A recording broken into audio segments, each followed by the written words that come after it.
Hey, my name is Tim Needles, and I'm going to share a little bit about how I use Adobe Express for creative advocacy.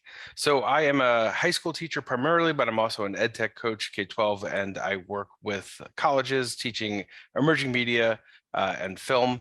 And I also wrote the book Steam Power. So I really believe in visual storytelling. This really helps support advocacy, but it really clarifies learning in any kind of way.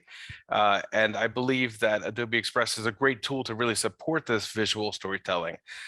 I like to tell my students that every day is another opportunity to be creative, and really keeping the focus on communication and creativity is key, even though they're using lots of different skills and learning lots of different things.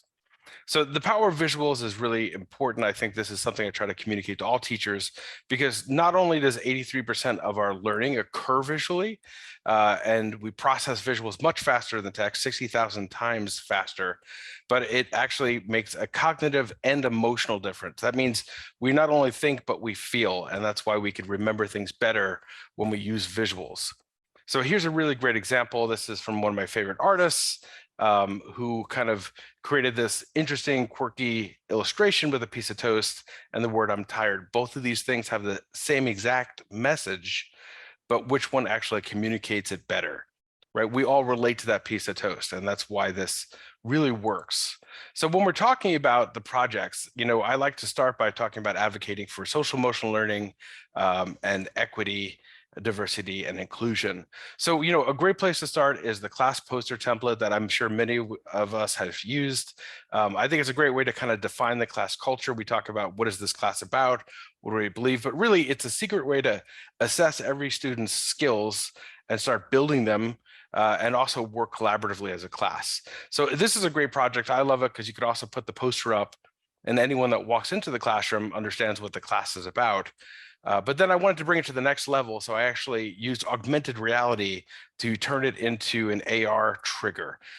So it's really easy. I made a tutorial that's available on YouTube. You can take a look. So it uses the iJack app, and it's very simple. Here's a quick look at how it works. It's really easy, 3 basic steps. The first step is just to add your artwork. It could be any JPEG or PNG.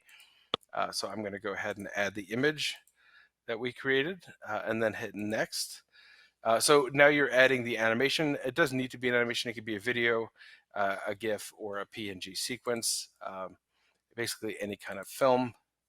And if you want to, you could also add sound. So in the example I showed in the beginning, there was some sound.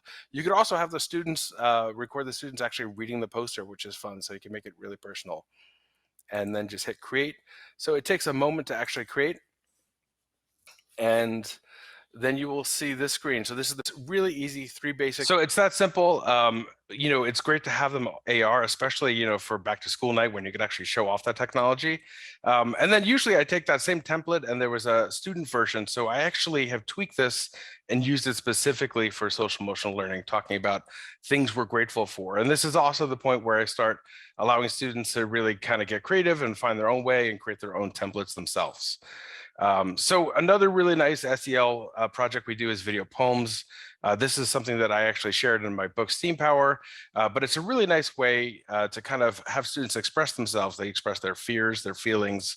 Here's a quick example from the pandemic. And they could be very simple. I like a 4-frame poem. It doesn't need to be anything crazy. It's just 4 images with writing on them, right? Very simple, but very effective. Another great way to advocate is for the environment. So here's one of the Adobe Pear Deck projects that we kind of tweaked, and we used it to talk about water. So this was a student digital drawing that was done in Photoshop, and then we added some text to make it into a PSA poster about reducing single-use plastics. Here's another example. This is another Adobe Pear Deck project where the project's based on designing a cover for a podcast, but we liked the cover so much, they said, why don't we actually create a podcast? And we started using Adobe Podcast to actually spread our message and connect with other people. There's also a project that we've been doing for a while on creating murals and then storm drain murals in the community. So we actually created a website using Adobe Express that shares some of what we do, and I'm building it out to actually share all the resources so that other people could do it themselves. So another really important thing is advocating for STEAM learning. I'm a STEAM advocate, so I really love the Adobe Animate with Audio. I have a couple examples from NASA and from elementary school that I did. One of my favorites is Spanish language class. So we actually worked with students to talk about their favorite artists who are Spanish, also in Spanish. So they're practicing language too. Here's a quick look. Hola, ¿cómo está? Me llamo es Tim.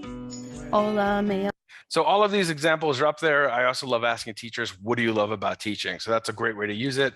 I always like to end by saying, be kind, be creative, and change the world. So all these resources available online, and I hope you get to use them. Thanks.